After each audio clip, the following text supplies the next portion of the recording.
guys want to level up your grappling and stay strong on and off the mats, the Durable Grappler online coaching has you covered.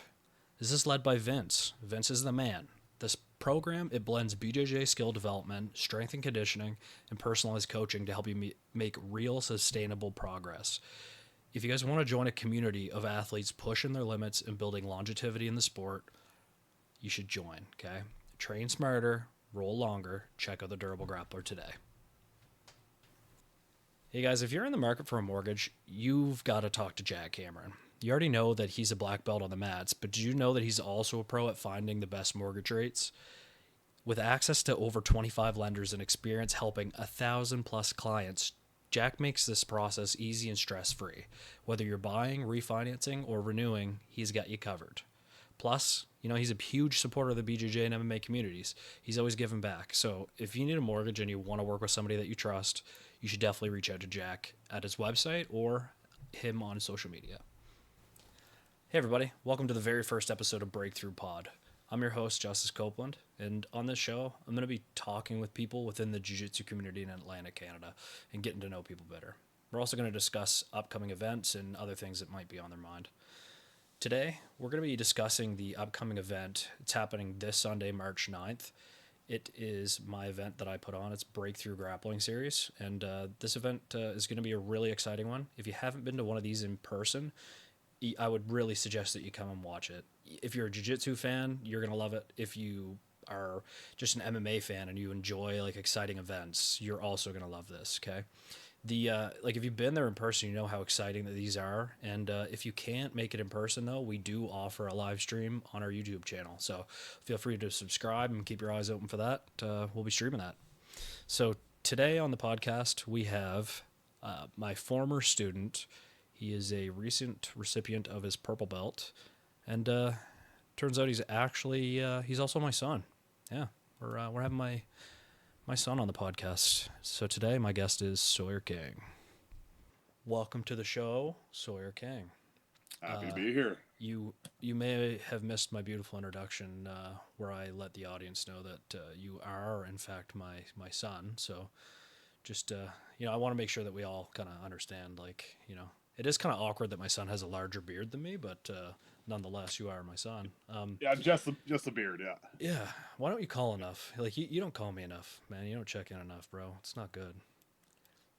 Yeah, for any of you guys think you have daddy issues, I just got gaslit to be on a podcast that just essentially told I was a shit son. So, I mean, not all bad for you guys, is it? That was the whole reason I brought you on here, was to confront you and pull the old classic parent move of why don't you call? You never call. Still mad at me for leaving Breakthrough. Yes, I am actually. I miss you greatly. Don't take that too seriously, but yes. So you just recently had surgery on the old knee. What happened though? Give me the breakdown first of what actually happened. What happened in the scenario when you got injured?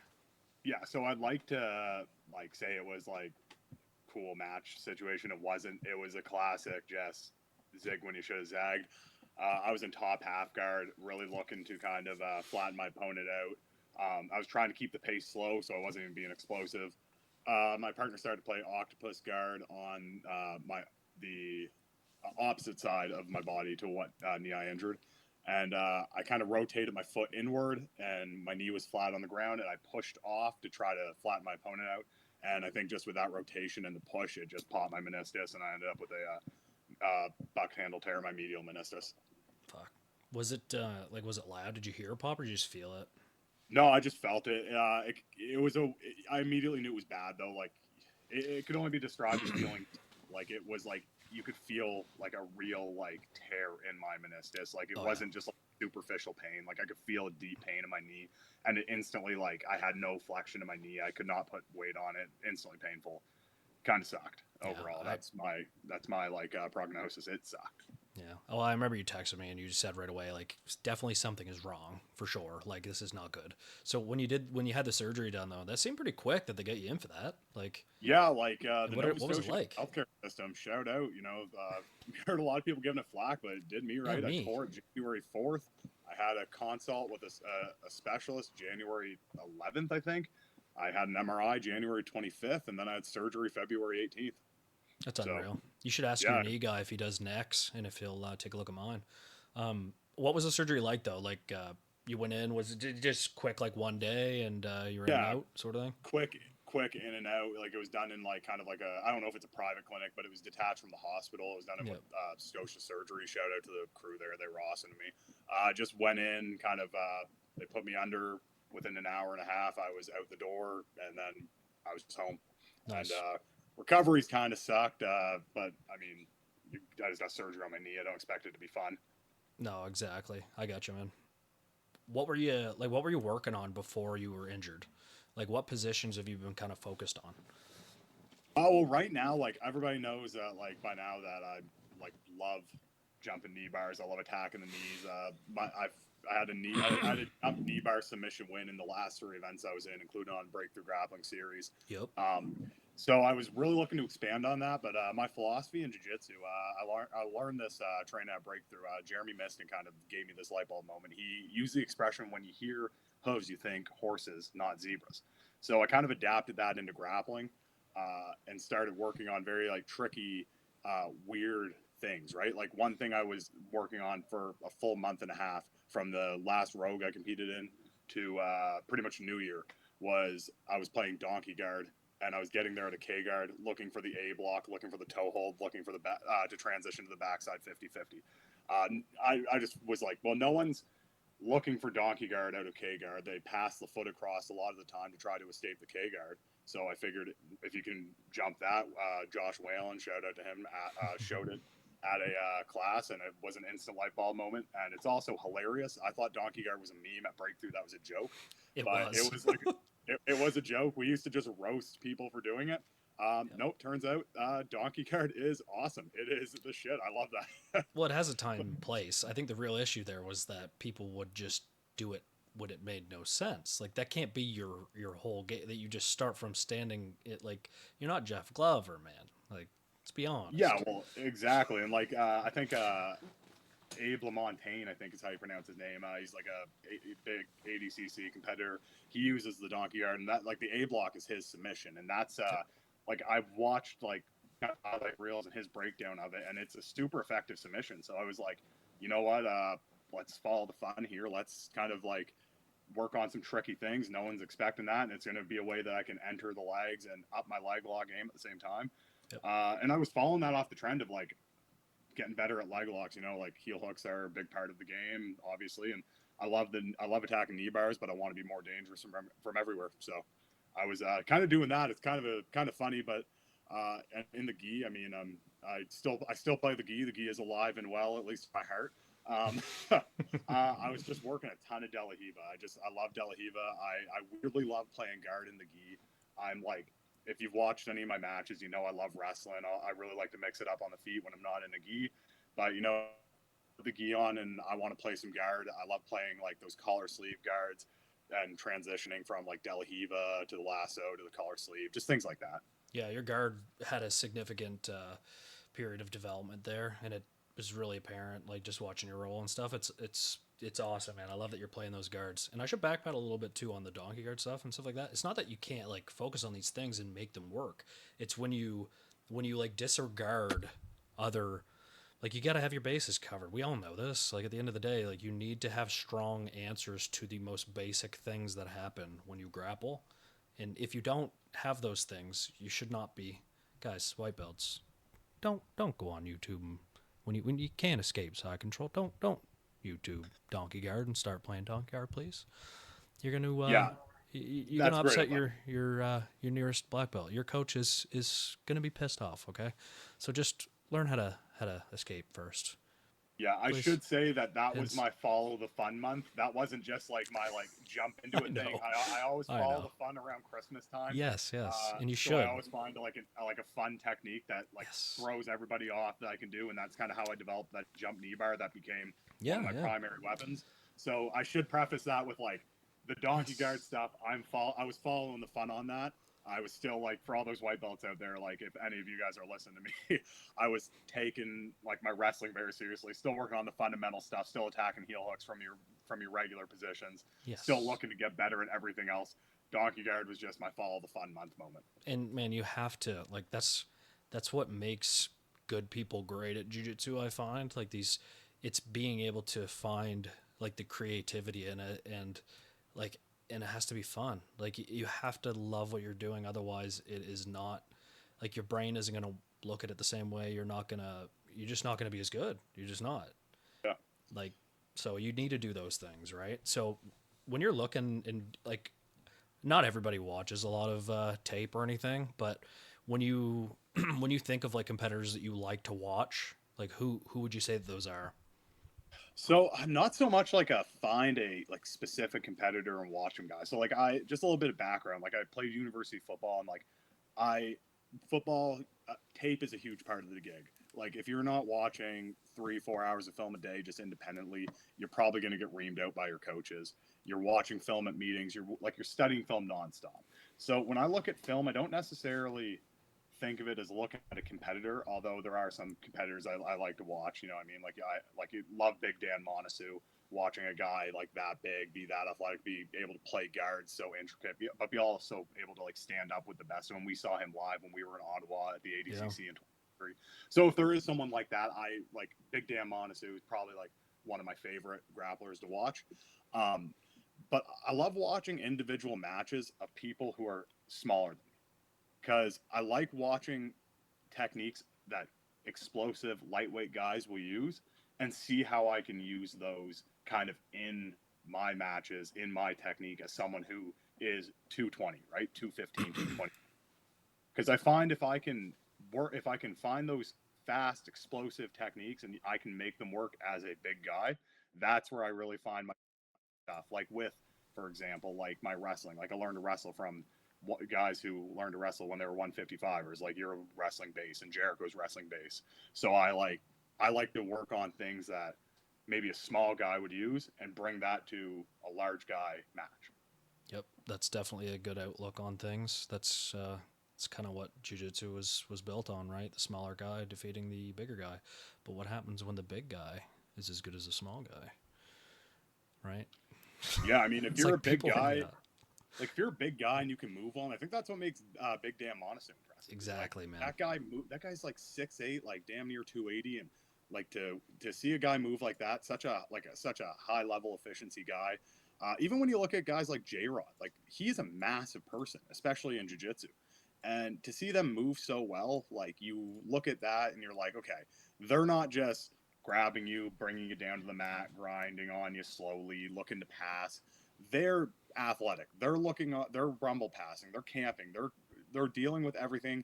They're getting to positions athletically. It's not just like a wear them down thing. And I think that's really, especially in my weight class, like that 200 to 220 range, where you're going to get guys who are just don't want to cut, but they have the Yep. speed of the sub 200s, or they're massive, so they want to cut and they get to your weight class. That's the challenge. I mean, you can apply that logic to every weight class, but I think it's a bit more true when you see like the guys who are walking around at like 235, cutting down to 220 for a local jiu-jitsu tournament, and you got to deal with that size, right? So I think being able to kind of match speed of little guys with the strength and big guys and find the techniques that you can kind of precision into that mix is, if for at least for me, that's my Oh that's my man. game. Well, Yeah. that was like our MO. Like that's just kind of how I operate with big guys when I'm training them. Like I don't know if you remember, but when Dylan, like when he was competing, do you remember like at white belt? I think it was his second competition. I like he didn't know kind of how to approach it, and I said, man, you know what you should do, and I I essentially forced him to pull guard as a 300 plus pound man in Yeah. the big old heavyweight division. I'm like, you know who's not pulling guard? All these other guys that are just relying on their size and strength. And who enjoys watching two of these big guys push each other until one guy falls on top of the other and gets 2 points? Like nobody, right? Do you want to learn jujitsu or do you want to just big boy grapple, right? Like no, and that's paid dividends to Dill. Like if you go in and train with him, he is a really good guard. And he's dexterous for being such a big guy, right underneath. So I think Yeah, that it's you impressive just because he's yeah 6'4", 340 in that yes range, and like his hips are good. He mm-hmm. moves well. And especially like take your losses early. Like learn to like when you're at what if you go in and pull guard and you get passed as a white belt, like no one remembers that, and that's a hard lesson for us all to learn. I mean, I was the most guilty of that. The first match I ever lost, I walked off the mats and apologized to you, and Yeah, and I'm you like, what do like, you mean? Like, yeah, don't like it's a apologize to hard me. like you think that the world's watching, right? But like No, you're a white belt. This is where you learn, right? So I think that exactly. that's really important, and that's something even I had like a learning curve with, even as a like a blue belt. Like it going like in my like second, third year of competing, I was like, I remember like going into like locals for a little bit, thinking like I was going into worlds. Like I was like treating it like it was the end of the world, and it had such a negative effect on my game because I wasn't improving in the gym. I was just working techniques that I already knew I could do, but when I was falling into situations that like I was like, oh shit, I haven't worked on this because I've been too like nervous about losing, so I've only worked my A game stuff. It wasn't getting better. The other parts of my game were getting worse. Yep, putting too much pressure on yourself early on, it stunts growth. It like Yeah, oh for prevents sure. you from being creative. It creates anxiety, right? Like you know this. Like that's just kind of how we always like I always tell everyone that like guys, you need to think of this as this is one small piece to a very large picture of you doing jiu-jitsu and competing, right? Like this is skill acquisition right now. This is you punching in the miles and getting the experience. Like this is Yep. nobody is going to remember like you losing this match at blue belt. But I will say, on the other hand, if you win spectacularly with something dope, like people will remember that, right? Oh Like yeah. it's like Oh, it's the this. best. That's the thing. So that is Like if you're a the young yeah. get out there with nothing to lose. Like it's so freeing to be like, oh, no one even knows who I am. Like I'm just a guy right now, knowing that you have the skill to beat guys who have been training longer than you, who might be seen as better than you, and you're just a name on a piece of paper to them right now. Like that feeling so freeing, right? And we all like everybody's guilty of like feeling that. Like I've played football in front of crowds of like over 1,000 people before. It's like the lights aren't what might make me like nervous, but you'll get in your own head, and you have to remember like no one's paying you for this yet, especially for the young guys, right? Like no Yep. one's paying me for this. I don't know why I said yet. No, no one's paying you for this. Yeah, it's Work very in hard to get progress, paid in buddy. this sport. Work in Yeah, progress. no, one of these days. But if like you have to remember this is your passion. You're supposed to love it. If you're mad and upset and anxious about it every day, you're doing something wrong. You need a mindset adjustment. You need to change that mindset. And we all go through that. And like I had to go through that pretty heavily. And Yep. that's where like guys like you, Jericho, Jeremy, you guys were such a big like help mentally to me coming up in your gym. That's why I always say like I don't think I'd be as good as I am today if I didn't fall into breakthrough. If I didn't just happen to live in Sackville and figure out there was a gym in Amherst one night. You know what I mean? I don't think I would have been able to be around the same people to kind of help me guide me through those growing pains so quickly. I appreciate that, man. And it's just it was so and it's been so cool to watch you. And I've said this to you that like that guy who were first walked through the gym doors is just a completely different person than who you are now. Like, you know, like I'll throw it up on screen if I do a cut of this bit here, but the picture of you and the weight loss is just it just shows that, right? Like you're just a completely it just molded yourself into a completely different person. And it's pretty shocking to see like you at that weight and then you in the second photo of just a complete jiu-jitsu athlete, right? And yeah, that was pretty awesome, man. Yeah, well, I appreciate that, and like you guys were a huge part of that equation. But that's also like a beautiful part about this sport is like you get to see people kind of come in at different stages in their life. They might be a like a young college kid who just wants to do sports again because he's done playing intramural hockey. It might Mm-hmm. be a guy like me who like I just didn't have what it took to go pro, so I'm now here. Might be a guy who played pro sports and then is like on to something else because they're done in that sport. And you get to see like different, and it could be somebody who's never done sports, and you get to see these different levels of athleticism, maturity, these different stages of people in their life, and you get to see them kind of build and work to a common goal. And as a guy who's a purple belt now, and I've been training in July, it will be 5 years, so about 4.5 years, and I've been competing for about 3.5 years now. And kind of like think back to what I was like over those like 3.5 years, and then kind of see guys come into the gym who like really set their mind towards grappling, really set their mind towards like being a jiu-jitsu athlete, not just like having jiu-jitsu as a hobby. Not that there's anything wrong with having jiu-jitsu as a hobby, but like guys who are really dedicated to it, getting to see them grow and like being a part, being a training partner, you're part of their journey. It's really cool to see as someone who's like, okay, I'm a few years ahead of them in this journey. And like they're handling these like super well, and like they're asking for advice, and they're going to different people in the gym, and being a part of that's like a super neat part of the sport, because you don't get that in other sports. A lot of sports, like you're in a program for 3-4 years, you're done, you're moved on, you might stop caring about other people because you're going to be gone in a year, you're not looking at who's coming in the door. And you know, it's a neat part about this sport that I think that we need to appreciate more, right? I agree, man. And you know, as someone who's been around the sport for a very long time and been in a lot of different gyms, one cool part, and it ties into what you just said, is that like sometimes like it's clear when a guy comes in like that, you're like, this guy's gonna be unreal. Like I know he's gonna be really good, but some people come in and you don't really think much of them. It's not like you think think negatively of them. You're just like, all right, man, it's just another guy coming in training.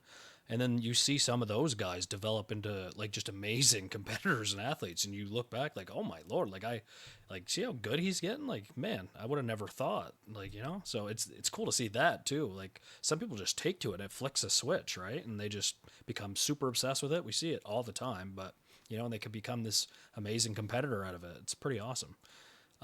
One thing too, I just wanted to ask you before we kind of get in and break this BGS card down was since you've competed for BGS and you've attended all of the cards too, like what's been your experience competing for BGS, and why do you like it? Like why have you liked it? Well, see, for me, it's like this is going to be a kind of a big answer, because like BGS is special to me, not only because like I was there from the start. Like I remember you coming up with the idea. I remember you telling me like I want to do this. So I kind of feel like I've been around since like this was just like in its like infancy stages, and I have, because the first BS like Breakthrough Grappling Series, we were in Halifax BJJ, and like it was just the competitors and a couple people who were there to watch, and you know, it was like there were some great matches in there. I mean, I had a match with Ken Viano from Synergy and Fredericton. You had Matt Fagan and Rory Gillis having a really great match, Adam Piercy. And like I remember that bracket so vividly, and I remember just in this gym, and I remember being like, I wish more people saw this. And then the next card, it was in the event center in Spring Hill, and I remember being like, okay, this is a cool like next stage. Like there's seats everywhere. Like people are here. People are dialed in. Like the community always turns out for them, and it's only gotten better each time. We had a commentary. Me and Dana Dickinson do commentary on a lot of the cards now. You have the walkout music. You have the smoke machines. It like the what I think is cool about the promotion is that like in the last couple of years, you've seen it grow from like the inception of it just in a gym that like we're having these matches to this is an event. This is an atmosphere that people are dialed in, locked in. Like this is something special, and especially for around here, it's like obviously the FLA crew puts on some great events. They've had the Kumites and they had the Tapper Tag. They're always entertaining, but they're in the cage, and you know it's a bigger atmosphere because it's set up for MMA. And when you kind of make it intimate into the Dr. Marion Center. Sorry, I forget the name of the center now, but It's a very long name, right? I it just call is, it the yeah, Spring Hill Arena. It's the Dr. yeah, Carson and Marion Murray Community Center. But yeah. When yes, you put when you yeah, so like I rolls right off said, the like tongue, but yeah, yeah, it's a perfect name. It's the brand recognition is amazing. yeah. No, but seriously, I love competing there. Like shout out to them, they're awesome. But when you put the Breakthrough Grappling Series in that intimate setting, you have all these chairs, all these people, like every seat's filled. You have everyone there. You have fans of the sport there, not just people who are there to compete or there to watch their friends, family compete. It's really something special. And as a competitor, you don't get that a lot in other sports. And like I can speak from experience, at least with football. Now, football, like if you're an elite enough player provincially, you can play at the Football Canada Cup when you're in high school. Or if your high school, which is a big tournament, if your high school has like a big football culture, you get a lot of people at the games. If you play, when I played university football, I had a lot of people at the games at Mount Allison University. But until that university level, it took me a decade of playing football to have that many people at my games and have a crowd that was like super locked in. So to be able to, what Breakthrough offers that's special is that you could be a young competitor in the sport, whether you're literally a young competitor being a youth competitor, you're new to the sport, and you're able to get a match on it, or you're just a vet of the game who's been around and who's been grappling on opens, been competing to the IBJJF level, the ADCC level, you now have this super intimate, really intense atmosphere to compete in. And that's just not something you see in other sports until you're at like elite levels. It offers opportunity. And I think that's the coolest part. I completely agree, man. We all know how intense a jiu-jitsu match with your teammates versus another teammate is at a regular tournament where there's a bunch of other mats going on in matches. But then you add in those lights and that intimate scenario and everybody watching you with that same level of intensity, it just brings it to a whole other level. And I love it because, the crowd shows up every time, man. Like it is just, it's always an educated crowd that is excited and like you get it with every exchange and they just love it, man. And myself as well. But I remember like early on, like we had that little, we had that kind of like that test tournament in the gym. You remember that? We had, Yeah. it was like Yeah. cash one. Actually, Presley ended up winning it, who's in the main event this Sunday. But that was like the test, right? Was that, and I just was like, I'm pretty sure I can run a tournament. Like I think I can. I've been to enough of these things, and like you said, like FLA and Cat and Sub Series, what he originally started as was always just a big motivator for me, and someone that just kind of showed that like you could build it from nothing and do it. Like I remember Cat early on, he would set up at the tournaments. Like he'd be at the local tournaments with a little booth set up, talking about sub series and like selling his little merch thing and all that. And I just remember him building it from nothing to an amazing product. And like I always knew I wanted to do that. And after doing that, I just remember going, you know what, like pretty sure I'm in. Like I want to do this. And Joel messaged me right away. He's like, "So are we doing this? Like, are we gonna run tournaments now?" And I'm like, "Yep, yeah, we're doing it." Yeah. And then after that, we had that one, like you said, that was in the gym, and it was still like really great matches, man. Like I remember having to make the decision on Presley and Rory Gillis or Presley, Adam Piercy and Rory, and that was like a really close match, super super tight. And Mm-hmm. we've just continued to have really good matches like that ever since, right? And it's built into the crowd is just bigger and bigger every time. Like I remember in the last one at BGS 8, looking at the crowd going like, I don't like, are we going to be able to use this room again? And I guess we're going to find out Sunday. I think it'll be quite as bad. I think it will be packed, but that is kind of our plan to just keep expanding it. And but at the heart of it is just is two competitors, me and Joel Jackard from Halifax BJJ. For those of you that don't know, like we have just competed and have been around everywhere. We've been doing it forever. Like we know what it takes to be a competitor and show up and what you're going to enjoy as a competitor. Just like the little things of making sure you have a proper space to warm up in with water there. Like those seem like very small details, but a lot of shows don't, like they don't have a proper warm up space. Like they don't have somewhere where you could just get warm on a mat, right? Like just things like that. It brings it down to, and then you get into Well, the more cool stuff like the smoke machines and shit, right? But yeah, well, you offer professionalism, right? Like when you look at like when you're in the breakthrough grappling series, for others of you who've like watched it in person, you get the sense that it feels professional, right? And it's like we all love the local opens, like we all that's our first match, right? That's our we all love competing them. Like I try to compete locally as much as I can. They're awesome, they're fun, but the element of like that professionalism where you have the singular mat space, you have the crowd pretty much on top of you, like looking you, cheering you on. You can hear voices in the crowd, you can hear your coaches, like everything's right. And you're like you said, like so many places, like you don't have a place to warm up at some. Like, I've been to local events and you just don't have a place to warm up, and you're kind of like that's it's a piss off because you don't want to get hurt, you want to get warm. Every athlete has their own kind of like thing they go through in their head, thing they go through physically, whether they like think it's a ritual or not, whether they're superstitious. Mine, I always do kind of like an old school football warm up to get the blood pumping. Then I start passing. Then I start working on my wrestling. Like I have a system, and every athlete does. And to be able to have a back room where you can do that, to be able to be detached from everyone else, and also to not have your opponent sitting on top of you while you're trying to do it. Because we've all been in those situations where you're on the one warm-up mat that they allow you at the tournament, and then the guy you're about to fight is right beside you. It's kind of awkward if you like being kind of like alone before your matches, or you like being kind of like isolated from other competitors. So to have that air of professionalism for the athlete, it makes it special for them too. For sure, man. Like, yeah, it's that touch of professionalism, and it's to offer more opportunities for that, right? Because like FLA and like Cat Clark, like he does still do those events, and I love them so much. Like they're amazing, so fun to do. And but he's kind of slowing down with them and doing them only like every once in a while, and this gives another outlet for athletes in Atlantic Canada to hop on a more professional stage, right? And then you have people like we had Sarah Wilson go out and compete at Medusa afterwards, right? Like Yeah, our plus 145 champ.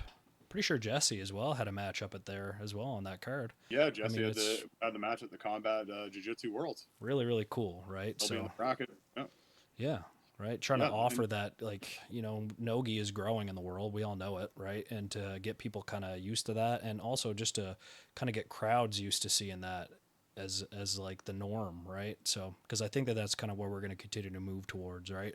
Not that I dislike the gi. I love the gi. It's just kind of what's going on, really. So, yeah. The gi's got a special place in my heart. I'll never stop training the gi. But I mean, if we take a step back and objectively look at it, there's not many high-level gi matches floating around anymore, unless you're in the IBJJF kind of circuit.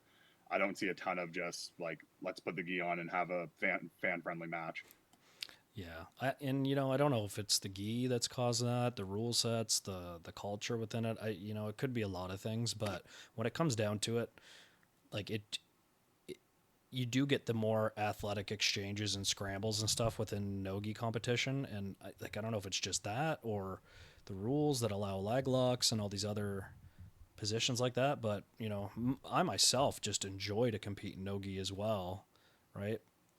It just feels more exciting while I'm in it sometimes, right? Like I'm in Well, it and it's it's definitely funner. Like yeah. I think I can say that for myself. It's definitely funner, I but love them it both so allows much, for but athletes to be athletes, and I yeah, think that's what fans want to watch. Like, I mean, whether you like the gi or not, it's a slow pace and it's technical, and it can be hard for fans to watch technical things if they're not educated fans. And I think that's where the sport is growing, and on the no-gi side of it, where you can be new to the sport and see a match like Tackett versus Rotolo and know what's happening. You might not understand the technicalities and the nuances of jiu-jitsu, but you're watching high-level sports. It's the same thing if you turn on a football game, and you might not get football, but if you're watching the NFL, like you're excited. Like you're yeah, watching fun football. And I think that's kind of what's happening with nogi, is that it lets athletes be athletes in the way other sports lets an athlete be an athlete, and that translates well to not only fan friendly viewership and fan friendly matches, but it translates well to an athlete friendly sport where it, like, if you are an athlete, go prove it. yep. No, I get that too. It's easier for people who don't know what's going on to enjoy nogi, kind of like what you said, right? Where me and you know the nuances of this famous black belt that's fighting for this sweep, and we know how, like, we're watching these little battles happen that people don't even know exist. And what, after 5 minutes of battle and 40 finally gets a sweep and scores two, and we all go nuts, and everyone's like, what, like, what do you mean, like? And I get that. I from somebody who's not really educated with it, I understand that, right? But I don't know, to me, I find it super exciting still, and it's just because I'm right into the technicality of all of that. So let's move over to kind of talking about the event now. Before we get into it though, who would you say is the most, like, who would you say the who has the most potential to kind of have like a breakout performance at this event when you're looking at Well, I got everything? two. I got a name that I think a lot of people aren't privy to, and I've seen this guy compete, and he's a great competitor, and he was on the FLA Tapper Tag, and he excelled there. He's taken home hardware at ADCCs, and that's Paulo McNeil. He's in the 220 plus bracket. This guy is exciting. This guy is technical. He's grindy. He's a complete grappler, and I really think you're going to see this guy excel. when you and as far as dark horses and divisions, that guy's a guy that not many people know his name right now. But if you don't, then you will. Nice. Yeah, no, I'm looking forward to see him hit that division, man. It's gonna be great. Um, let's pull up the lineup here and kind of go through it. In the main event, we have Presley BJJ versus Woodshop Jiu Jitsu in a quintet matchup. For those that don't know, this is the first round in our year-long quintet tournament that's going to take place. There's going to be one match per event, and the last event of the year is going to be the championships. And it's the Society 5 is our current champs. They're going to be defending on whoever wins their way to fight against them. And it's gonna be awesome, man. I'm so excited for this. Like we kind of chatted before about how exciting just the last one was, right? How exciting the quintet matchups were and intense that they were. What's your take on the Presley BJJ versus Woodshop? Well, I think there's a couple different angles here. And I think what a lot of people forget is that this isn't just going to be Presley versus one of the Beaton brothers, right? Like they have a full team of guys behind them. And that's important because they both have experience when it comes to this quintet style. And I think that's very important. So what I mean by that is, so the woodshop guys, they've competed in the quintet style before. Dylan and Ken Beaton were in the last quintet tournament. They're part of the Leg Lockers and Old Rockers crew, and that was like their matches were spectacular. There were some crazy moments. We talk about like Mark Fortner being taken down by Jason Rorson in the last of it. You know, there were some memorable moments in that match, and I think that the Beaton brothers, like, they're able to lead this team in with the confidence of that, knowing that they were part of this successful team before. They came up short in the final against the Society, but still, like, they have that experience. And Ken has been going to Montreal to compete in the Montreal Quintet tournaments. He was just up there with competing on Ashley Garami's team. That's Wyatt Potter, team captain. I know he's a great competitor up in Ontario. Might be the tallest grappler in Canada. I could only assume. And Ken's been on his team a couple times, so Ken brings a lot of experience to that. And you know, it's gonna be difficult, I think, for people who might not have seen the quintet style stuff and been in those quintet style tournaments to take on that experience. But that's what's interesting about Presley, because you know Presley's a tactician. He has a lot of experience. For those of you who don't know who Josh Presley is, I don't know how you don't at this point if you're following the sport in the region, but he is an OG of the sport, and he has his own crew, and he's been sending them to team events. He had his team go down to the Marmac team tournament, and you saw a lot of success down there. Stock King eliminated a whole team by himself, and Stock King's on this team. You're not going to see an unexperienced team fight this woodshop team. And I think that's going to be the factor, is like, how does their experiences play into this with each other? Yep, that's a really good assessment. And I completely agree, man. You never know when the next guy that we don't really know a whole lot about or aren't super familiar with, you just don't know when that next guy that's unreal comes in and just makes an insane run on and submit somebody that you just did not anticipate happening. That's part of the reason why people love to watch events like this or even MMA or anything, right? You want to see the guy who's not supposed to win. You want to see him go and do the upset. And we might get that. Like, you just never know. It's going to be awesome, man. I'm so excited. Like you said, man, like Ken and Dylan both having the quintet experience, and like their minds for jiu-jitsu are so great. Like, I can only assume that they have a really good plan in place and are going to be able to adjust on the fly. And the same thing with Presley, man. Like, you cannot count that team out at all. Josh Presley, like you said, he's probably the most experienced person on here just due to the sheer amount of years of competing he's put in, right? And he's definitely going to be accounting for the lag entanglements. Like, we all know that whole team is going to be very well versed in lag entanglements, right? Like, all those guys are going to be very knowledgeable for sure. But you can't count out Presley. Like, he's definitely not going to be like he's not ignoring that part of the game. Like, he's competing quite a bit in nogi and stuff too, right? So it's gonna be interesting to see, right? Like, not only him and how like he himself is able to deal with it, but like what kind of information is he relaying to his students, and how's that gonna translate versus woodshop students and Dylan and Ken themselves. It's gonna be really fun, man. Yeah, It's gonna be a banger of a matchup. Then we got the yeah. co-main event, right? We got Tori Smith and Jen Jennings. That one is is going to be a I very this exciting is match. this is easily like the early match of the night contender for me. And there's one thing I've circled on my notes here, and it's that Tori has 90 wins on SmoothCon. Yeah, that's Like, absurd, man. Yeah, yeah, that's so crazy. The fact that she is going out there and competing that much, like she brings so much experience to this, and like she's a brown belt in judo, purple belt in jiu-jitsu.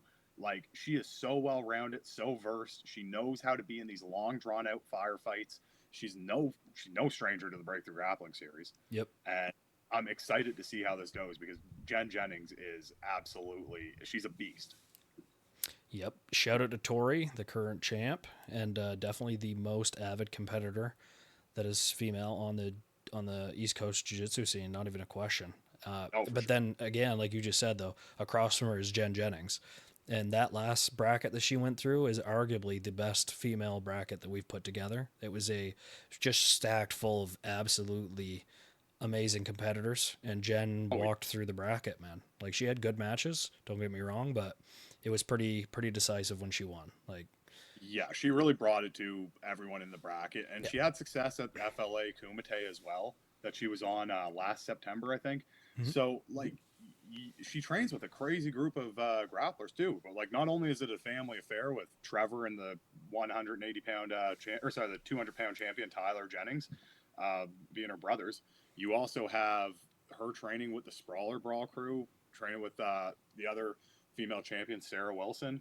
Yep. Like you have, like they have that Cape Breton Death Squad up there as they call themselves. Like they earn the name. Like they're not an easy crew to mess with, and they're like, if you're out there thinking that this is going to be an easy match for Tori, like I think you guys don't know Jen well enough, and I think that this is going to be easily like our match of the night candidate.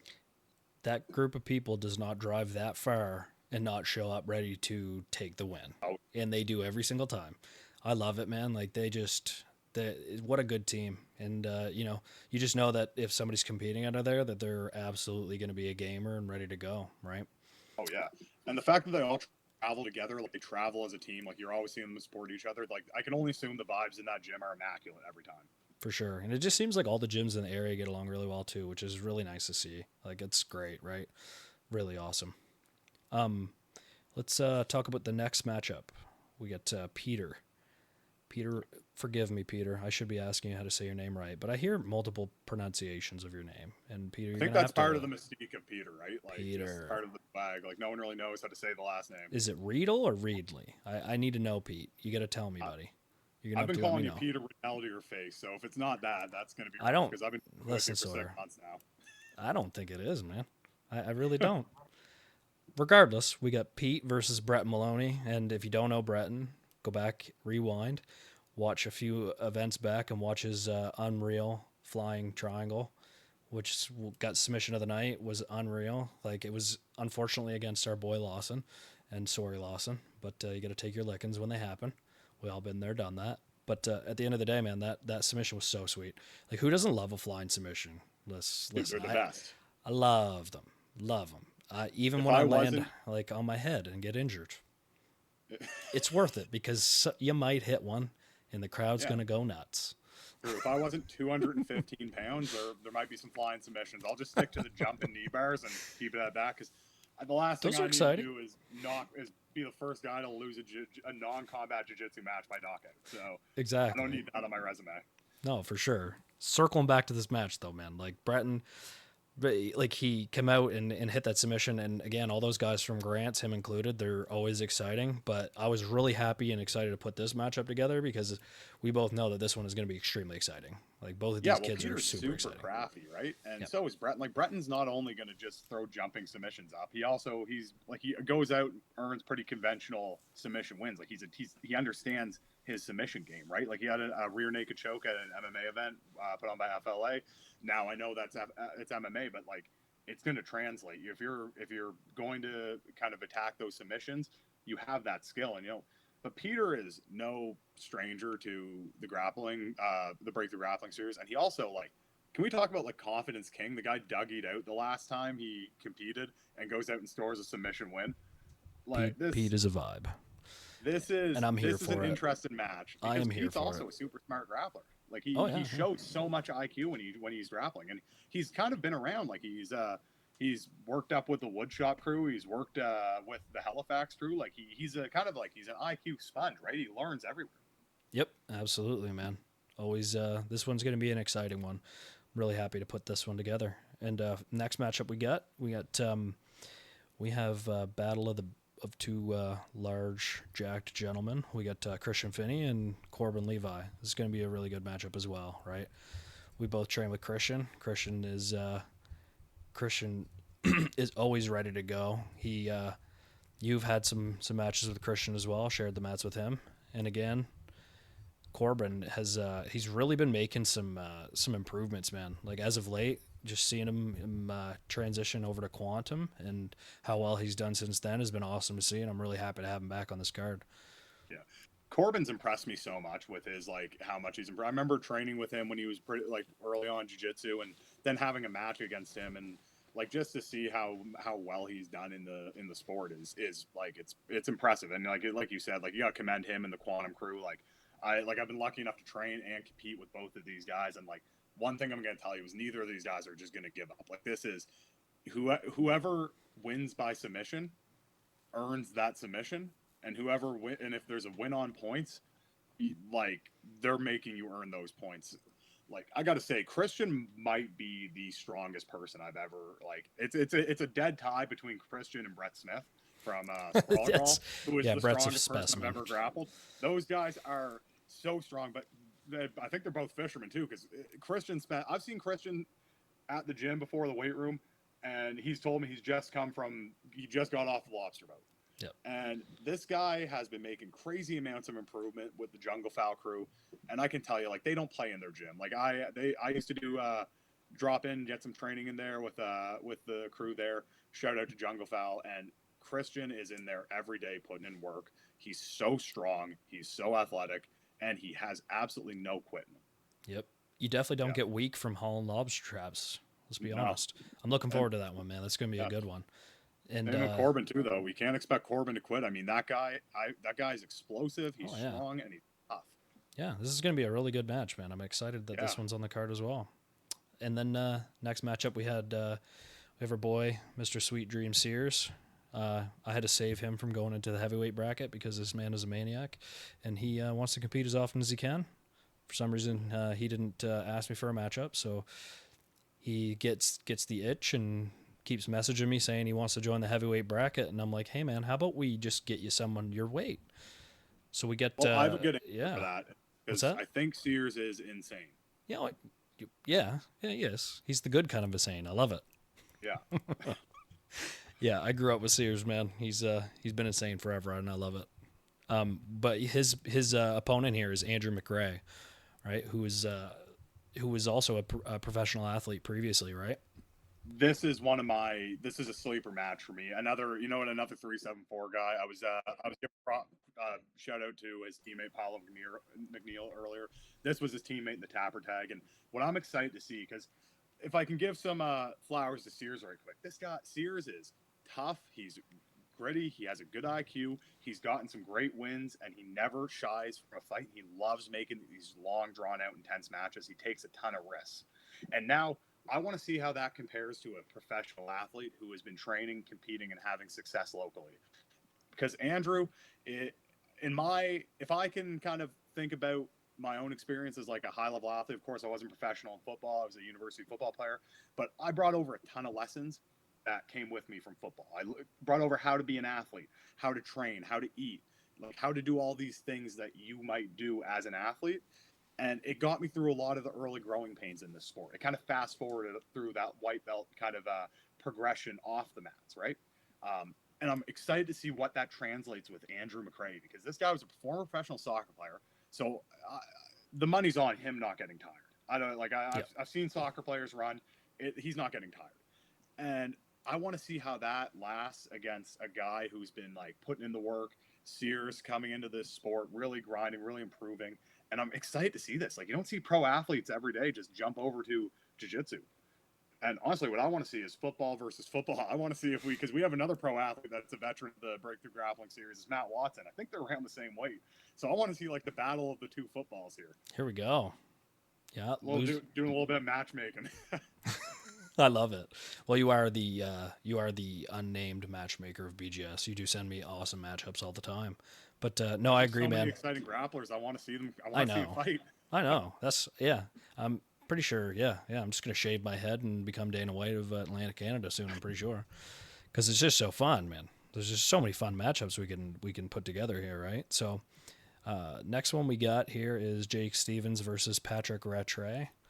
So I don't really know Patrick a whole lot. I think he's a four-stripe blue belt, but our buddy Jake here, Jake's done really really well, man. It's he's one of the few guys that has just kind of come in and he wants to transition MMA, but he made the decision to not just become competent on the ground enough to just get into a fight, right? I've seen that plenty of different times of guys just coming in and being like, show me enough so that I can get into the cage, right? But Jake, he's really put in the work, right? And he's gotten quite a bit better lately. So I'm really happy to see him get a matchup on this card and hop in. Yeah, Jake's a guy. Like I gotta say, just if I can take kind of like the impartial commentator hat off for a sec, like I'm proud of him. Like he's a guy that, like you said, he walks into the gym from a striking sport. It's not always the easiest transition sometimes to be very competent in one area of martial arts and then just be thrown into the fire in another. And I remember it was the very first night he was in. I was paired up with him to train, and I was taking him down kind of at will, and just as he had no wrestling background, and every time he got submitted, he was getting back up, and then afterwards he was asking me questions, and that's the vibe he set day one. It's he wanted to learn. He didn't want to come in and just kind of get a fight, like you said. Like he was a sponge, and to see him improve, get his blue belt. You guys awarded him his blue belt recently. To see that happen proves to me that a guy like this belongs on the Breakthrough Grappling Series. And against a guy like Patrick Rattray, who has kind of that similar boxing Yep. background, he's a blue belt. Seems to have taken an extended break, but now he's back training consistently. I want to see these guys who are kind of mirror images of each other, kind of parallels in a sense. And I think that's an exciting matchup because if you get two guys with similar backstories fighting, what happens? Fireworks, baby. I agree. It's gonna be good, man. It is. I'm really excited for that one. Like I said, I don't really know a whole lot about Patrick, but like you said, they're kind of close when it comes to their goals and everything too. So I'm excited to see this happen, and I'm really happy that Patrick took the match. Let's talk about the matchup that's going to open up the card, and that is our boy Caleb, Mr. Caleb Nickel, who is in the gym every day. He, the kid trains so hard, man. He's just one of those kids where he's just going to be the future of their grappling scene around, right? And same thing when it comes to Barnett Gundy. Same thing. He seen him recently out at East Coast Grappling, I believe. He won his division. So another strapping young youth stepping onto the mats. Yeah. Yeah, the great part about these matches is like you get to expose these youth athletes to what it's like to be on like a professional style card so early. And like I said earlier on the pod, you don't get that experience in a lot of other sports. You might get big tournaments like in football, you have the Football Canada Cup. I'm sure there's parallels to that in hockey, soccer, etc.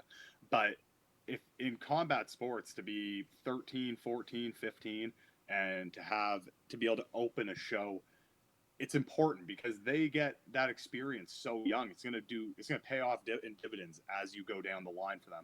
And it also like it shows Breakthrough Grappling Series commitment to like really growing the sport. We're not just here for the lights, the show, and the shine of it.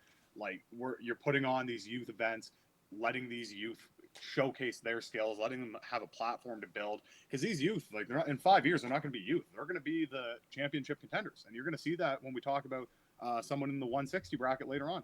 Yep. Absolutely Yeah. agreed, man. And we're kind of branching out, and in May we're going to do a full-on youth tournament as well. It's going to be like a day tournament, and we're probably going to give out a few matches on future events, like the later in the evening events. And we're always looking to try to create opportunities even for youth, and we're looking forward to continuing to do that. Let's get into the brackets now. We've kind of discussed a few of the guys, but we'll hop into the 220 plus one first. You chatted about Paulo McNeil. He's the first entrant into the bracket, and again, I'm excited to see how he does.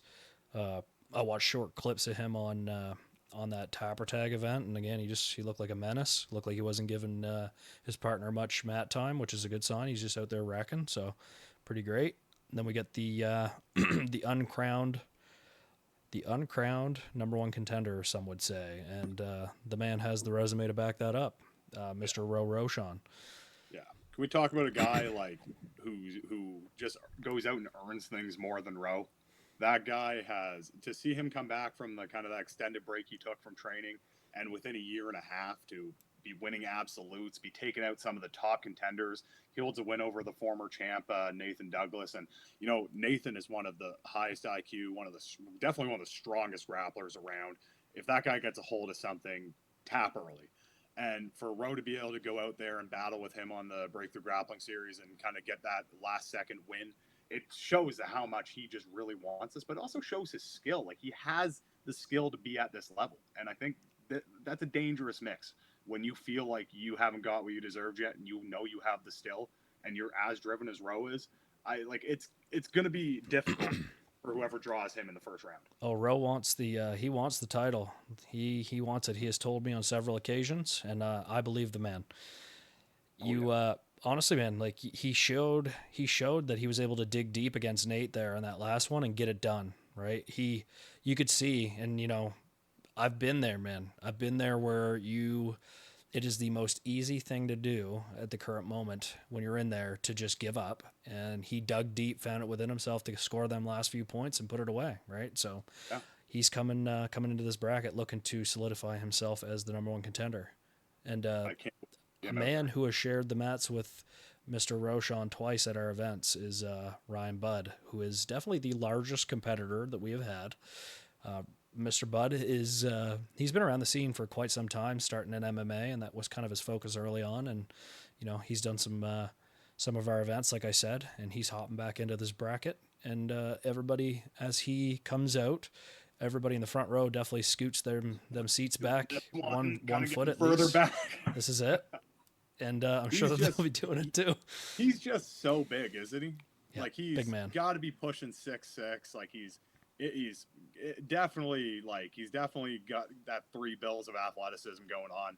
Like he is such a massive presence when you're on the mat, and he's such a puzzle to figure out because, you know, I know the old school style of jiu-jitsu is like it gives the small guy the chance to win with technique, but at a certain point, like size matters. If you're as big as Bud and you get a hold of someone, they might not get up for that rest of that 10 minutes.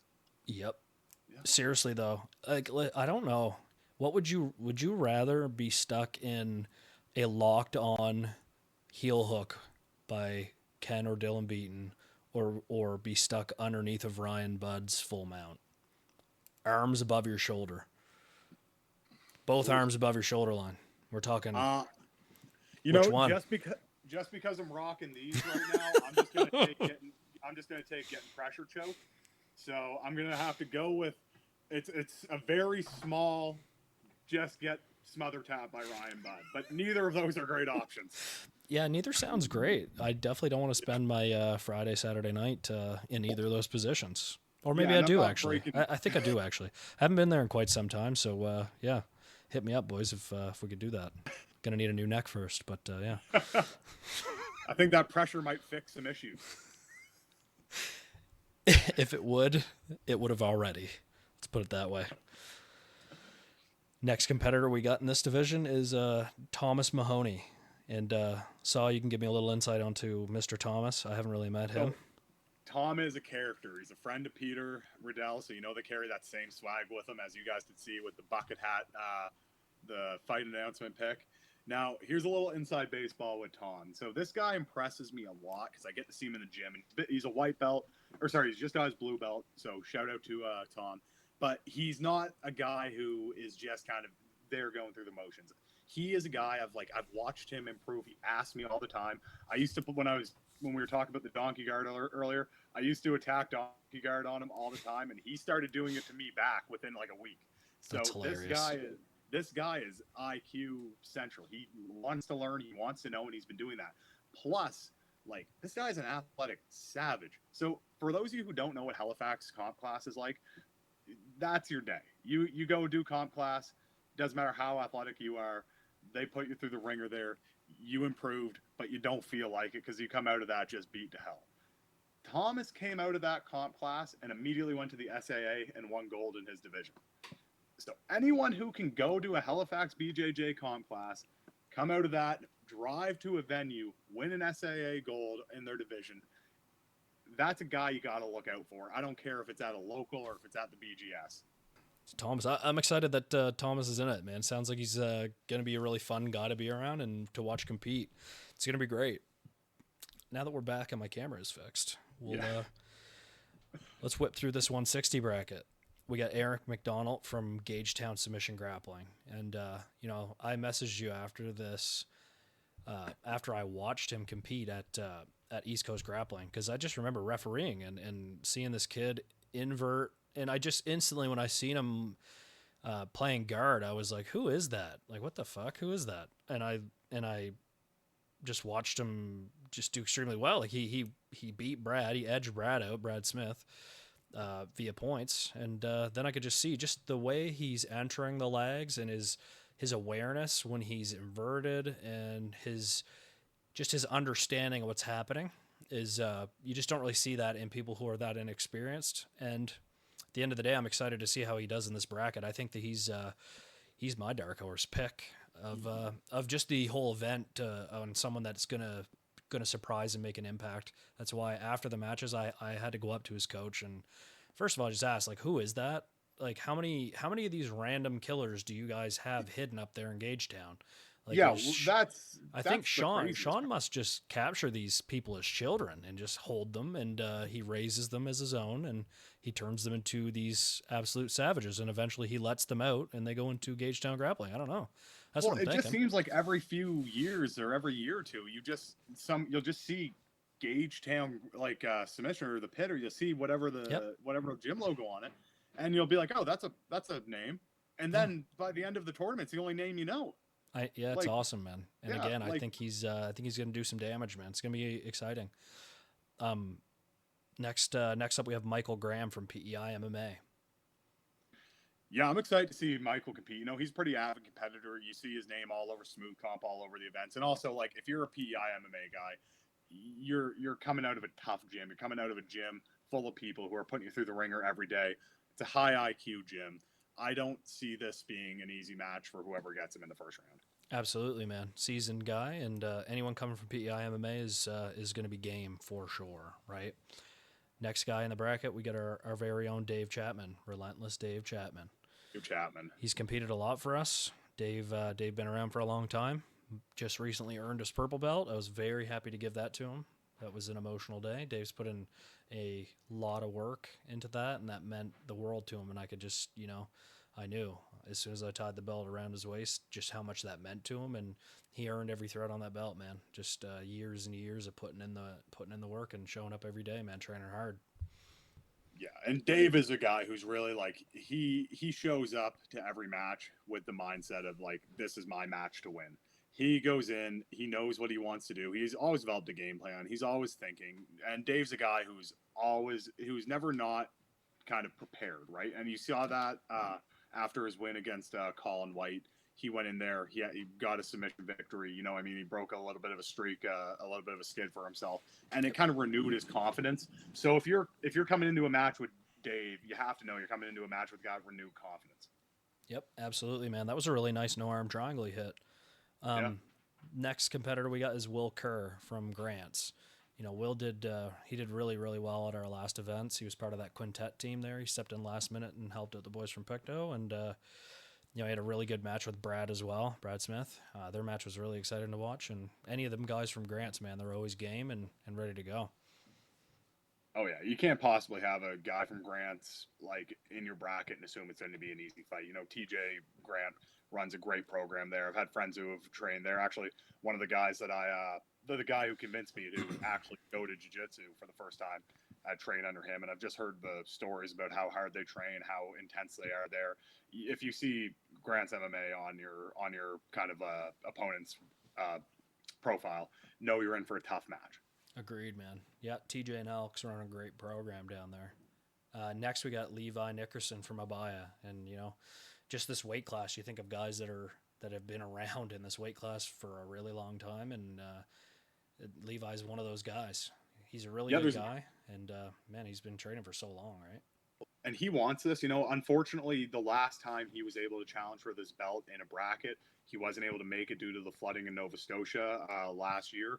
And listen, if a guy's been stewing on this for a year, if he missed his chance to compete once, he's thinking about it. A competitor like Levi doesn't just let chances go by. He takes every match he can to get better and to win.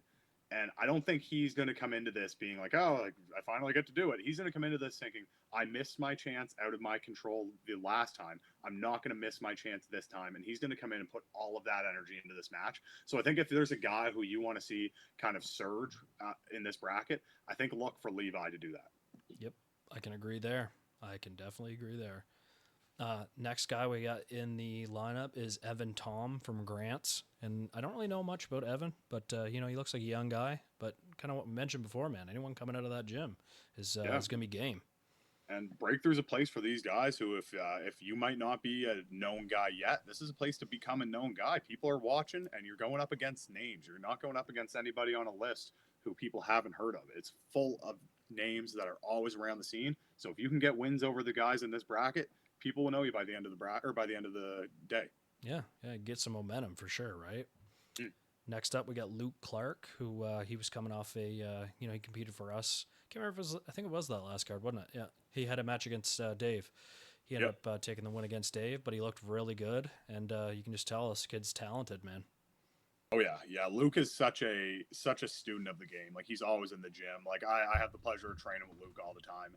And Luke is a guy, like I have watched this guy even in the winter. He will drive his car to Halifax and because he lives outside town, and he'll train all day. You'll talk to him, you're on your fourth class of the day, Luke? Yep.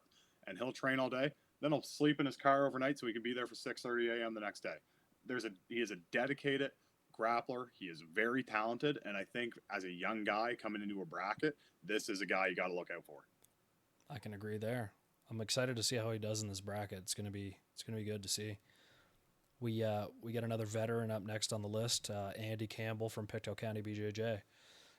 Andy's competed for us before in this division as well, and he's done well. And he's been around the scene for a really long time as well. And anyone training out of Pictou County BJJ is going to be well versed in the lag attacks.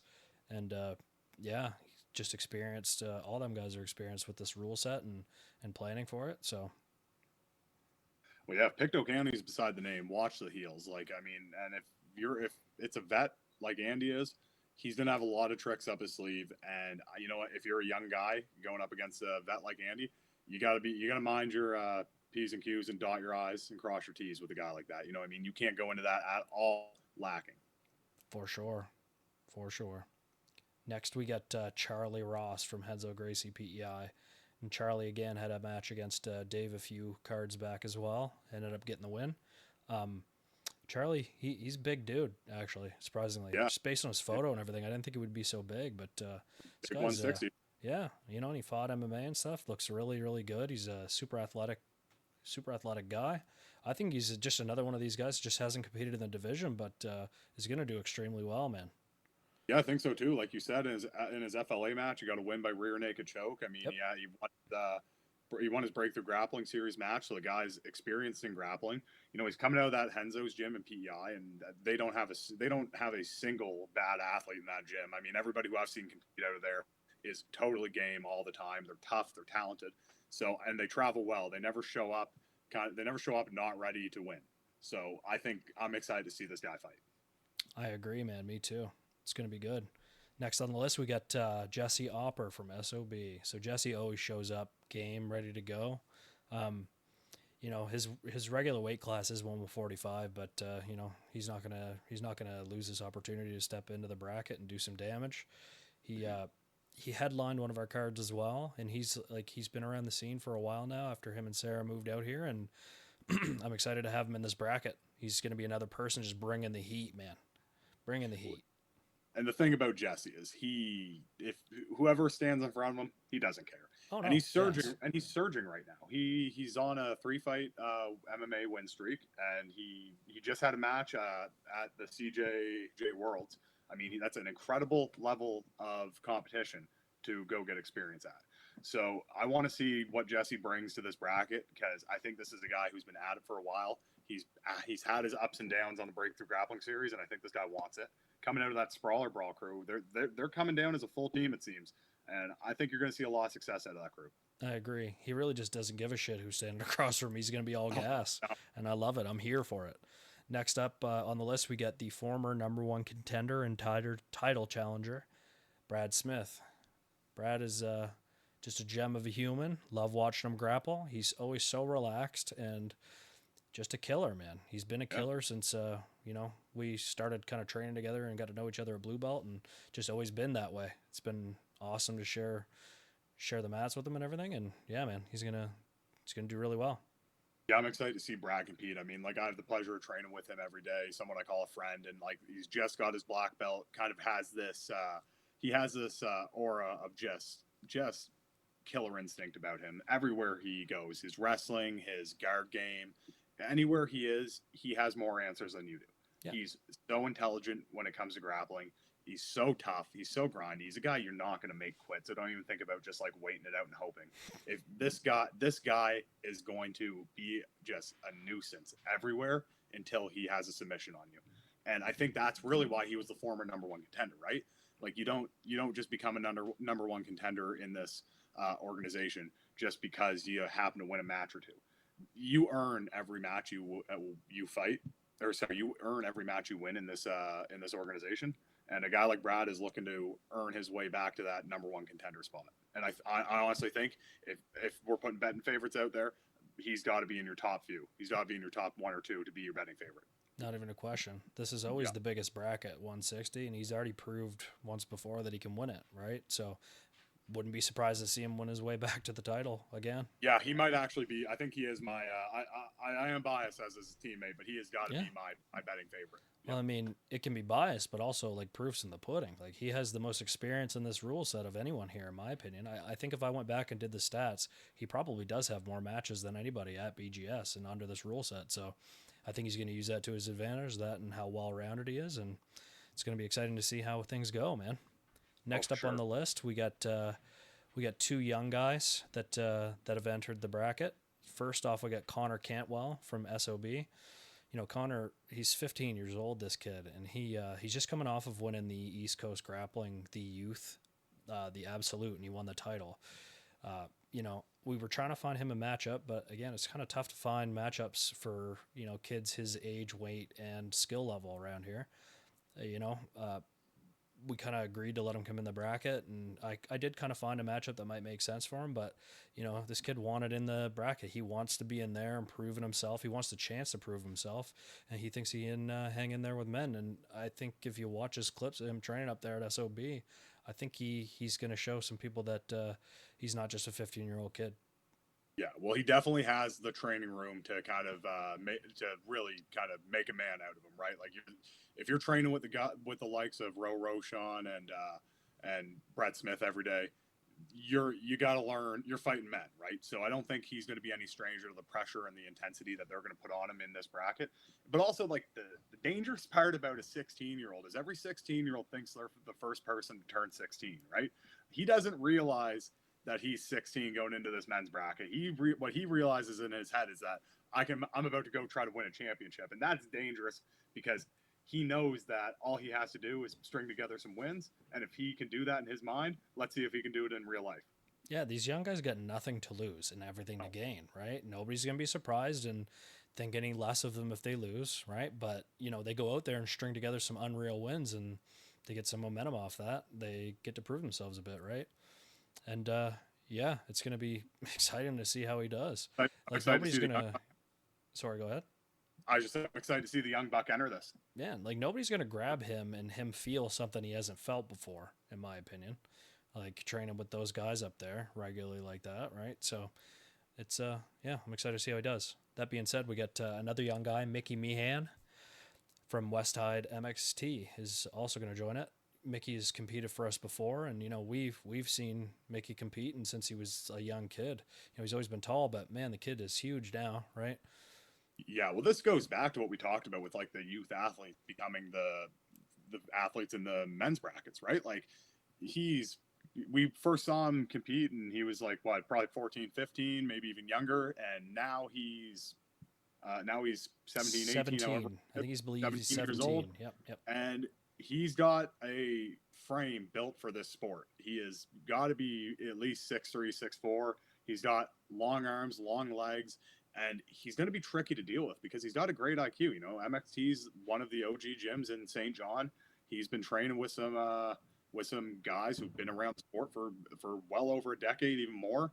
I'm excited to see what this kid can do fighting with the men, but especially being like introducing like a weird frame for these guys to deal with. Like you don't often see guys who are as long as Mickey is in the arms and legs, especially at 160. No, I agree. And you know, these taller guys, they deal a lot with people shooting on them, right? And Mickey has a really good guillotine, and it's probably because of dealing with people shooting on him, right? But he knows how to use them arms, right? He sinks in guillotines, and I'm pretty sure that's how he won his last match for us. Yep. And you know, I'm sure he's gonna be bringing that heat again when he steps in here, man. This is the stuff that makes me excited for these cards, man. Is these kids that you just don't know what's gonna happen, right? So Well, there's so many wild cards, right? You get all these, get all these unknowns, right? The relatively unknown guys paired with the OGs, the staples of the brackets. You get to see these like Mickey Meehans and these Eric McDonalds, and you get to mix them up with the Jesse Oppers and Brad Smiths, and it's what we haven't seen versus like what we know, and it's such an interesting dynamic that you only get in a large scale kind of organization like this because it's one on one. You get to see them like it's an intimate crowd, professional setting, like we talked about. Everybody wants a title more. Everybody wants a shot at a title. I guarantee half the people that are competitors that are watching this haven't heard a damn word we said. They're looking at that belt behind you, yep, right? So they 100%, want man. this more than anything. And you got wild cards facing staples of the bracket, and that's so exciting. Yep, I fully agree, man. And you know, if you haven't been to one of these cards, come and watch this in person. If you have the ability to, you won't regret it. It's super exciting. It's so fun. Like, you know, we'll have, you know, you can go grab a slice at the Paisanos Canteen Express, sit down, watch some awesome grappling matches. And if you can't make it in person, check out our YouTube channel, subscribe, and keep an eye out. We always have a stream on the go, and we're kind of upgrading that now. We should have a multi-camera setup for this one, so it's gonna be exciting. And again, we're gonna have your boy Sawyer King here on the mic with Dana Dickinson, and yeah, best looking crew of commentators on the go. We might even have a camera on these boys, you know? We Boys might wanna, have to. yeah, We're two very good looking gonna commentators. have to, Just to right? waste the looks on only the voice, right? Yep, can't have you guys in the building not have cameras on you, right? So Oh yeah. before we end this though, let me grab. I'm gonna grab the new belts and I want to show you one. So just hang Awesome. tight. I'm excited to see these. I know we got a sneak preview on our Instagram pages today.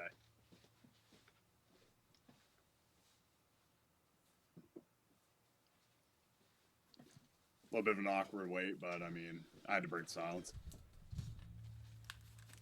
Pop these bad boys on again. But here is the new belts. Now I hear there's a hidden feature in them. There is. There it is. Look at that. Definitely inspired by my childhood obsession with John Cena, and I just think that is just so friggin' awesome, man. Isn't that sweet? Yeah, that's so dope, and it's so unique, man. Like belts are one thing, but have such a dope belt like that. Like, Yeah. name an athlete that doesn't want to win a title, but name an athlete that like a little part of them wants that title to be like they want the belt to look awesome. It's always cool to get a medal, but when you get a spinner belt for winning a bracket, not only did you just prove you're the best in your weight division, but you get the coolest trophy for that. Exactly. You know, that's kind of just so why I love sick. doing this. I get to do cool shit like this, right? Like, what are we gonna do for the next season? We got to one up that now. I don't know. I think we build on this and just make it unreal. I love the spinner, but we'll see. Like, I think people seem to be reacting pretty good to it, and we'll just kind of see how people continue to take it, and we'll go from there. Where it's the classic, we've been designing them after the WWE ones that have been most popular, right? So I don't know. Eventually, we'll reach the ceiling with that, but as of now, this is definitely my favorite design. Not even a question. So. Yeah, no, it's definitely the coolest one, and it just adds another thing for the Breakthrough Grappling Series to say you have like the most unique belt, right? Like you have the coolest belts, a professional setup. It's just the complete package you get with the Breakthrough Grappling Series. Absolutely. Well, thank you for joining me today, man, and I will see you soon, and thanks again for being on the pod. I'll see you Sunday doing commentary for one of the most electric grappling cards of the year.